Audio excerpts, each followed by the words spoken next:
আমরা মনে করি ওই রায় থাকা উচিত নয়। কেন উচিত নয়? উদ্দেশ্য প্রণোদিতভাবে রায়টা লেখা হয়েছে কোনো একটি বিশেষ পার্টিকে সুবিধা দেওয়ার জন্য। বাতিল হতে যাচ্ছে শেখ হাসিনার মৃত্যুদণ্ডের রায়। বড় বিপদে পড়তে পারেন বিচারপতি গোলাম মুর্তজা মজুমদার এবং চিফ প্রসিকিউটর তাজুল ইসলাম। হ্যাঁ দর্শক, শেখ হাসিনার রায় কার্যকর নিয়ে নতুন এক সংকট শুরু হলো, যা কেউ কখনো কল্পনাও করতে পারেনি। আর সেই অপ্রত্যাশিত ঘটনা এবার সত্যি হতে যাচ্ছে। মানবতা বিরোধী অপরাধের দায়ে শেখ হাসিনার বিরুদ্ধে রায় ঘোষণার পর থেকেই সাধারণ জনগণ থেকে শুরু করে সরকারের পক্ষ থেকে সবাই অপেক্ষা করছিলেন কবে তাকে দেশে ফিরিয়ে এনে রায় কার্যকর করবে। কিন্তু সম্প্রতি আইনের এমন কিছু ফাঁকফোকর সামনে এসেছে যা শেখ হাসিনার মৃত্যুদণ্ডের রায় কার্যকর করার আশাকে ক্রমেই নিরাশার দিকে নিয়ে যাচ্ছে। প্রশ্ন উঠছে, আইনের কঠোর বেড়াজাল ছিন্ন করে শেখ হাসিনার মৃত্যুদণ্ড কি শেষ পর্যন্ত বাতিল হয়ে যেতে পারে এবং দেশে ফিরে তিনি কি আওয়ামী লীগের হয়ে নির্বাচনে অংশ নেবেন? এই কয়েকটি প্রশ্ন এখন উত্তাল হয়ে উঠেছে পুরো দেশ। সুপ্রিম কোর্টের করিডোর থেকে শুরু করে চায়ের দোকানের আড্ডা, সোশ্যাল মিডিয়ার প্রতিটি আলোচনা প্রশ্ন এখন বারবার ঘুরিয়ে ফিরে আসছে। আর এই প্রশ্নের উত্তরের মধ্যে লুকিয়ে আছে বিচারপতি গোলাম মুর্তজা মজুমদার এবং চিফ প্রসিকিউটর তাজুল ইসলামের ভবিষ্যৎ জীবনের নিরাপত্তা এবং কর্মজীবনের স্বচ্ছতা। কয়েকদিন আগেও ধারণা ছিল শেখ হাসিনার ফাঁসির রায় কার্যকর হওয়া শুধুমাত্র সময়ের অপেক্ষা, আর এই বিচারের এই প্রক্রিয়া যেন এক পুনর্নির্ধারিত পথ ধরে ধীরে ধীরে এগিয়ে যাচ্ছিল। কিন্তু হঠাৎ করেই আদালতে এমন সব আইনি চুক্তি ও ধারা সামনে এসেছে যা পুরো মামলার দিকচিত্রই পাল্টে দিয়েছে।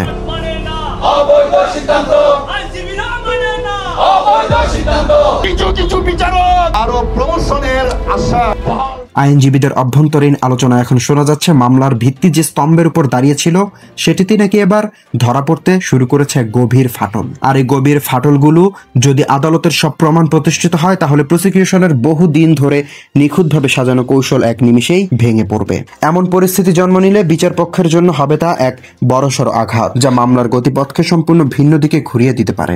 এদিকে আন্তর্জাতিক অপরাধ ট্রাইব্যুনালের চলমান কার্যক্রম এবং শেখ হাসিনার বিরুদ্ধে দায়ের করা মামলাগুলোকে ঘিরে জনমনে উত্তেজনা আর সীমাহীন কৌতূহল দিন দিন বাড়তেই শুরু করেছে। রায় কার্যকরের অপেক্ষায় থাকা সাধারণ মানুষ এখন প্রতিদিনই নতুন সব তথ্য খুঁজে ফিরছেন। এই ট্রাইব্যুনালের ভেতরে চিত্র এখন অনেকটাই জটিল। চিফ প্রসিকিউটর তাজুল ইসলাম এবং ট্রাইব্যুনালের চেয়ারম্যান বিচারপতি গোলাম মুর্তজা মজুমদারের সামনে এখন দাঁড়িয়ে আছে বড় ধরনের আইনি চ্যালেঞ্জ। বর্তমানে শেখ হাসিনার পক্ষে আইনজীবীরা এমন কিছু শক্তিশালী আইনি যুক্তি তুলে ধরতে শুরু করেছে যা প্রসিকিউশন টিমের এতদিন গড়ে তোলা আইনি কৌশলগুলোকে বিপাকে ফেলে দিচ্ছে। বিশেষ করে ছাত্র জনতার উপরে পুলিশের গুলি চালানোকে ঘিরে যে অভিযোগটি মামলার প্রধান ভিত্তি হিসেবে ব্যবহৃত হয়েছে সেটি এখন প্রশ্নের মুখে। এতদিন প্রসিকিউশন দাবি করেছে আসছিলেন শেখ হাসিনা সরকারের নির্দেশে পুলিশ সাধারণ জনগণের উপর গুলি চালিয়েছিল এবং হত্যাকাণ্ড ঘটিয়েছিল। কিন্তু police rules and regulation PRB এবং দেশের ফৌজদারি কার্যবিধির ব্যাখ্যা আদালতে উপস্থিত হওয়ার পর বিষয়টি নতুন মোড় নিয়েছে।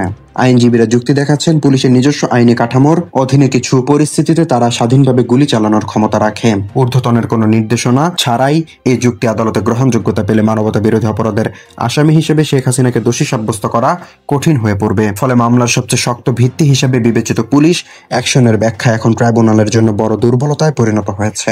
এমত অবস্থায় পরিস্থিতি ঠিক কোন দিকে যাচ্ছে সেদিকে নজর রাখছে পুরো দেশ। DMB কমিশনারের সাম্প্রতিক বক্তব্য এবং পুলিশ রেগুলেশন অফ বেঙ্গলের 153 নম্বর বিধান এখন দেশের রাজনৈতিক এবং আইনি বিতর্কের কেন্দ্রবিন্দুতে পরিণত হয়েছে। এই বিধানে স্পষ্টভাবে উল্লেখ করা হয়েছে নির্দিষ্ট 3টি পরিস্থিতিতে পুলিশ কোনো উচ্চ পদমর্যাদার দিক নির্দেশনা ছাড়াই গুলি চালাতে আইনগতভাবে সক্ষম।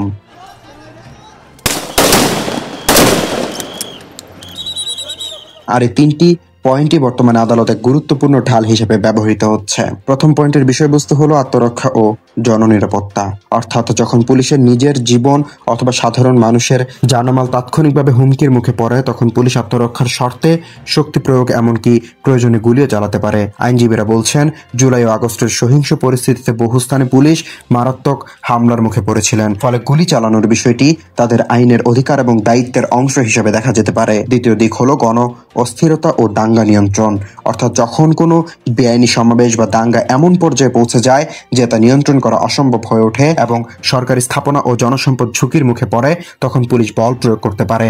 মেট্রো রেলে আগুন দেওয়া, সরকারি ভবনে হামলা এবং বিটিভি প্রাঙ্গণে ধ্বংসযজ্ঞের মতো ঘটনা এই যুক্তিকে আরো জোরদার করেছে। এক্ষেত্রে দাবি করা হচ্ছে পুলিশের হস্তক্ষেপ ছিল পরিস্থিতি নিয়ন্ত্রণ এবং সরকারি সম্পদ রক্ষা করা। তৃতীয় পয়েন্টের বলা হয়েছে যদি কোনো দাগী ও মৃত্যুদণ্ডপ্রাপ্ত আসামি আইনের হেফাজত থেকে পালিয়ে যায় এবং তাকে থামানোর জন্য কোনো উপায় না থাকে তবে পুলিশ গুলি চালাতে পারে। আইনজীবীরা বলছেন, জুলাইয়ের উথাল সময়ে অনেক এলাকায় এমন পরিস্থিতি সৃষ্টি হয়েছিল যেখানে সন্দেহভাজনদের আটকাতে তাৎক্ষণিক ব্যবস্থা নেওয়া জরুরি হয়ে পড়েছিল। সব মিলিয়ে 3টি আইনি ভিত্তি আদালতে জোরালোভাবে উপস্থাপিত হলে অভিযোগের মূল কাঠামোই নড়বড়ে হয়ে যেতে পারে। কারণ টিআরবি অনুযায়ী অন ডিউটি পুলিশ সদস্য তাৎক্ষণিক সিদ্ধান্ত নেওয়ার পূর্ণ এখতিয়ার রাখে। সেই হিসাবে পুলিশ যদি নিজেদের আইনগত ক্ষমতার প্রয়োগে অ্যাকশনে গিয়ে থাকে, তবে তা পুরো দায়ী শেখ হাসিনার উপর চাপিয়ে দেওয়া কঠিন হবে। এই একটি বিষয় এখন গণহত্যার অভিযোগকে প্রশ্নবিদ্ধ করার জন্য যথেষ্ট, এবং এর সঙ্গে আরো যুক্ত হয়েছে আরেকটি গুরুত্বপূর্ণ আইন বিতর্ক। সম্প্রতি দেশের প্রবীণ আইনজীবীরা, বিশেষ করে বিএনপির সিনিয়র নেতা এবং সুপ্রিম কোর্টের অভিজ্ঞ আইনজীবী অ্যাডভোকেট ফজলুর রহমান সরাসরি ট্রাইব্যুনালের এখতিয়ার নিয়ে প্রশ্ন তুলেছেন। তিনি স্পষ্টভাবে দাবি করেছেন, 1973 সালের আন্তর্জাতিক অপরাধ ট্রাইব্যুনাল আইন মূলত 1971 সালে যুদ্ধ অপরাধীদের বিচার করার জন্য প্রণীত হয়েছিল। পাকিস্তানি সেনাবাহিনী ও তার সহযোগী রাজাকার আল বদরের বিচার করাই ছিল এই আইনের মূল উদ্দেশ্য। ফলে প্রশ্ন উঠেছে, 2024 সালের একটি রাজনৈতিক আন্দোলন দমনের ঘটনাকে কি যুদ্ধ অপরাধের সঙ্গে তুলনা করা যায়? গত বছরে শেখ হাসিনা সরকার যেসব আন্দোলন এবং গণ আন্দোলনের মুখোমুখি হয়েছিল তা রাজনৈতিক এবং গণতান্ত্রিক দাবি কেন্দ্রিক। এটিকে ওয়ার ক্রাইম হিসেবে চিহ্নিত করতে চাইলে অত্যন্ত শক্ত আইনি ব্যাখ্যা প্রয়োজন হবে। ফজলুর রহমানের মতো শেখ হাসিনা বা আওয়ামী লীগ রাজনৈতিকভাবে পরাজিত হতে পারে, কিন্তু তারা যুদ্ধ অপরাধী নয়। তাই যুদ্ধ অপরাধ ট্রাইব্যুনালের মাধ্যমে তাদের বিচার করা আইনের দৃষ্টিতে প্রশ্নবিদ্ধ। সুতরাং উচ্চ আদালতে এই যুক্তি যদি কোনোভাবে টিকে থাকে, তবে বিচারপতি গোলাম মুর্তজা মজুমদারের নেতৃত্বাধীন ট্রাইব্যুনালের পুরো বিচার প্রক্রিয়া বাতিল হয়ে যাওয়ার সম্ভাবনা তৈরি হতে পারে। আরো গুরুত্বপূর্ণ বিষয় হচ্ছে, চিফ প্রসিকিউটর তাজুল ইসলাম অতীতে যুদ্ধাপরাধীদের মামলা জামাতের নেতাদের পক্ষে দাঁড়িয়ে এই আইনি লড়াইয়ের পয়েন্টগুলো ব্যবহার করেছিলেন। এখন তিনি প্রসিকিউশন পক্ষের প্রধান হিসেবে উল্টো অবস্থানে দাঁড়িয়ে আছেন। ফলে তার নিজে আগের যুক্তিগুলোই আজ শেখ হাসিনার পক্ষে আইনজীবীদের হাতে শক্ত অস্ত্র হিসেবে ফিরে আসছে। আইনের এই বিরোধে তাজুল ইসলামের জন্য যেমন অস্বস্তিকর পরিস্থিতি তৈরি করেছে, তেমনি প্রসিকিউশন টিমকেও বড় ধরনের চাপে ফেলেছে। আদালতের সামনে এই যুক্তি যদি একবার টিকে যায়, তবে তা পুরো মামলার ভিত্তি নড়বড় করে দিতে পারে। এমত অবস্থায় বিচারপতি গোলাম মুর্তজা মজুমদার 1973 সালের আইনের ব্যাখ্যা টেনে বিচার এগিয়ে নিলেও উচ্চ আদালত এবং আন্তর্জাতিক মহলের এই রায় টিকে থাকা কঠিন হয়ে পড়বে। কারণ রাজনৈতিক আন্দোলনকে দমানোর জন্য যুদ্ধাপরাধের সঙ্গে মিলিয়ে দেখা আন্তর্জাতিক মানবাধিকার মানদণ্ডের সাথে সামঞ্জস্যপূর্ণ নয়। অন্যদিকে শুরু থেকেই আওয়ামী লীগ নেতাকর্মীরা, বিশেষ করে শেখ হাসিনার পুত্র সজীব ওয়াজেদ জয়, এই পুরো বিচার প্রক্রিয়াকে একটি ক্যাঙ্গারু কোর্ট হিসেবে তুলে ধরেছেন। তাদের দাবি রায় পুনর্নির্ধারিত এবং রাজনৈতিক উদ্দেশ্য পরিচালিত, যা বিচার প্রক্রিয়ার সাংবিধানিক বৈধতা নিয়ে গুরুতর প্রশ্ন তুলেছে। এবং এই দখলদার সরকারের প্রতি বাংলাদেশের মানুষের যে ন্যূনতম আইনগত এবং নৈতিক সমর্থন নেই, সেটি তারা প্রকাশ করবে। এবং তো বন্ধুরা, শেখ হাসিনার পক্ষে তুলে ধরা আইনি যুক্তি কতটা গ্রহণযোগ্যতা সম্পন্ন বলে আপনি মনে করেন, অবশ্যই কমেন্ট সেকশনে জানাতে ভুলবেন না। আর বাংলাদেশ এমন ইতিবাচক সব খবরের জন্য চ্যানেলটি সাবস্ক্রাইব করে আমাদের পথ চলার সঙ্গী হন। ধন্যবাদ সবাইকে। তবে আমাদের দেশের ভবিষ্যৎ এখন অনিশ্চিত।